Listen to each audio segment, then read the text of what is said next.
name is Lara, and today I'm going to talk to you about some things that you should take into account before doing any modification in your body. If you don't remember me, I got a rhinoplasty at BANOBAGI 3 months ago, a little bit over right now. So I'm gonna show you my before and after now. But if you're more curious about my process, I will leave the links to those videos in the description box below so you can check them. Before we start, I wanna clear this is my opinion and just my opinion, but also that not only I have done my nose, but I also have a lot of tattoos, so I know a little bit about modifying my body, but I also want to clarify that I'm very happy with my results. Anyway, let's get into the video.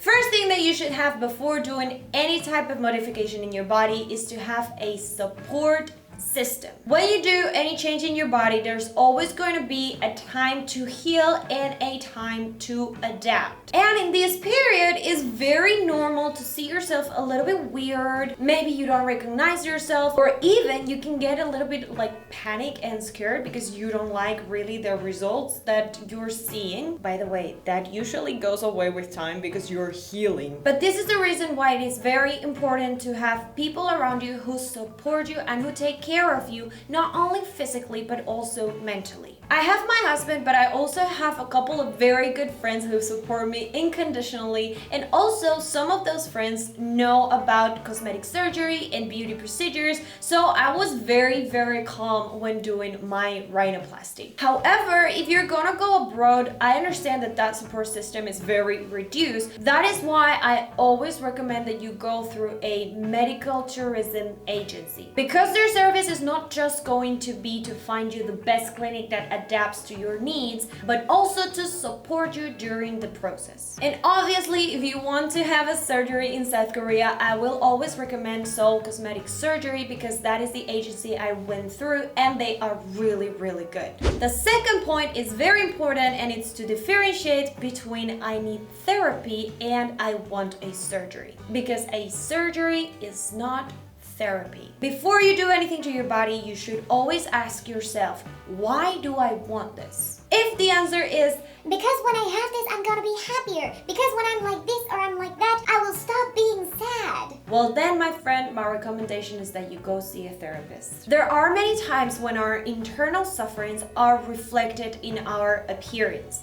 The less happy you are, the less pretty, the less handsome you're going to see yourself. In fact, this is not just subjective. It has been proven that depression and other mental issues, when left untreated, they reflect physically. This could mean stress on your skin, many breakouts on your face, also pain in your joints, and even pain in your organs. And no matter how much you fix yourself on the outside, at the end of the day, your internal problems are still going to be there. One of the reasons I like to recommend therapy is because if your mental health is not good from the get-go, a surgery can cause a lot more problems, even if the original goal physically was achieved. This is because, as I already said, between the day that you do your surgery and the day that you see your results, it can pass 3, 6 months to even 1 year. And in that time, your image is going to be very different than what you had imagined. And if your mind wasn't healthy from the get-go, you can have a lot more problems during this time. One of the risks that I consider are very high to happen is body dysmorphia. This means that even though your surgery or the treatments that you did were successful and you achieved the image that you wanted, your mind is not going to see it this way. So even though the rest of the people will think, oh, she looks like she wanted, the image in your head is going to be distorted. And so these can result into addiction to surgeries or even bigger problems. So anyway,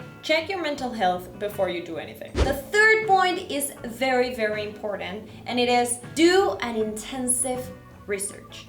And do not trust anybody, not even me. It is the responsibility of the viewers to inform yourselves and to create your own opinion. No matter how good something was for me, it doesn't mean that it's going to be good for you. And by this, I don't mean that my recommendation is not good and it's not honest. I try to be as honest as possible, but my opinions and my experiences are something mind. So you should always investigate what might be best for you. So if something smells fishy, or you don't like a clinic, or you don't like a doctor or a procedure, or you don't think it's the right thing to do for you, look for something else and do your research. And to finish, point number 4 is very, very important. Do not follow the trends, especially for surgeries or for things that you cannot change in the future in your body. If you want to follow trends, experiment with fashion, experiment with your hair, experiment with makeup. I don't know, there's 1,000 things that you can experiment to follow trends that will not affect you permanently. The beauty standards change as fast as the fashion industry finds a new model with a new look, or when in Hollywood appears a new actress with a different characteristics. Just to give you some examples, in the 20s, women were considered more attractive when they were little, when they didn't have too much bosoms, and when they were more like straight figure, a little bit manly-ish. But then from the 30s to the 60s, we have the Marilyn Monroe, the bombshell kind of figure, very big boobs, very big butts, and then very, very tiny waists. But then from the 60s to the 80s, we change back again to the very, very straight figure with no breasts and no butts and very much like a teenager kind of figure. And nowadays we have the Kardashians and we have the Jenners and we have the big boobs and the big butts again and the very, very tiny waist that is only achievable through corset. And then we also have the big lips and the facelifts that I only remember having those when my mom did like buns on me so tight that I thought my brain was going to explode. So you see, beauty trends change very fast. If we were to follow the beauty trends that society imposes every time, every 10 or 20 years, we would have to do extreme changes to our bodies. And that is not even physically possible because at some point, your body is going to give up. But with this, I don't mean never do a surgery even if you really want it, because that would be very hypocrite of me. But just do it thinking and do it according to your image, not with the image of the latest celebrity that appeared on TV. So if you want to have big boobs because it's actually going to enhance your figure,